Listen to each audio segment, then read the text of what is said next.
Why Cinco de Mayo? What does it mean, and how have we come to recognize this date in the United States? These are all questions I have asked myself, and that is why I decided to investigate. I found that Cinco de Mayo means 5th of May. In 1858, Benito Juárez was president of Mexico.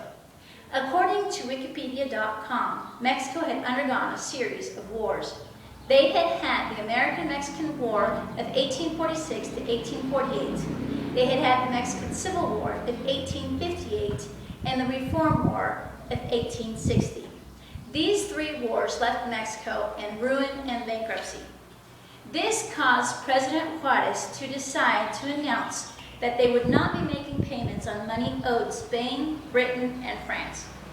Now, as you can imagine, this did not go over very well in these countries, and they sailed to Mexico.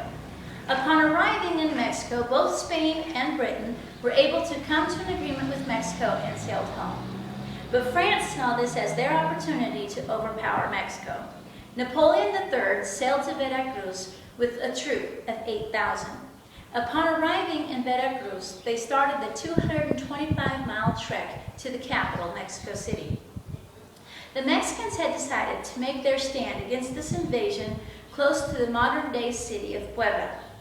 Under the leadership of General Ignacio Zaragoza, they split their troops in two. Half were to defend Fort Guadalupe, and the other half were to defend Fort Loreto. Now, to understand this, NACnet.org states this, that France had been undefeated for 50 years. But on this day, May 5th, 1862, the small Mexican army of 4,000 defeated the undefeatable French that had an army twice its size. I find all of this very interesting, but the question is, what does this have to do with us? Why have we chosen Cinco de Mayo as a day to celebrate Mexican culture and heritage?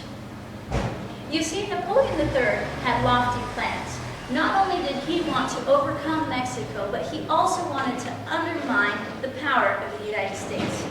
You see, during this time of 1862, the U.S. was in the middle of their Civil War. A couple months prior to this Battle of Puebla, we had had our battle at Pea Ridge here in Arkansas. Many people speculate that if Napoleon III had succeeded in overpowering Mexico, that he planned on providing much-needed financial aid and manpower to the Confederate Army. By the Mexicans stopping this invasion, they stopped that help from reaching the Confederate forces. This may even have changed the outcome of our Civil War. Dr. Donald Miles says it like this in Story Behind Mexico's Battle of Puebla, which was published in the New York Universal Press in 2006. He says, "What if they had succeeded? The United States would never have become the significant power that it is today. The Mexicans not only took back their nation, but they influenced the U.S. Civil War." Later on, France did overcome Mexico, and between 1864 and 1867, France put Maximilian over Mexico as emperor. But fortunately, in 1865, the U.S. Civil War had come to an end.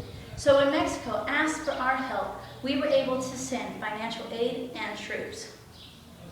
May 5th is right around the corner, and there are many celebrations in our country in honor of this day.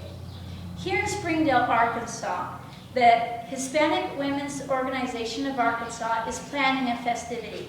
If you would like to find out more about this, you can contact them at 479-571-9494. Or you can find them on the web at www.hwoa.org. The HWOA's motto is celebrating education, community, and culture. So as we celebrate this day together, let us remember the words of Benito Juárez. And I quote, "We must stop them, not only for our country, but for the sovereignty of the nations." End quote. We were two countries that came together against an invasion, and we came out more powerful because of it. That is why we celebrate Cinco de Mayo. That is why we can say, "Viva México! Viva Cinco de Mayo!"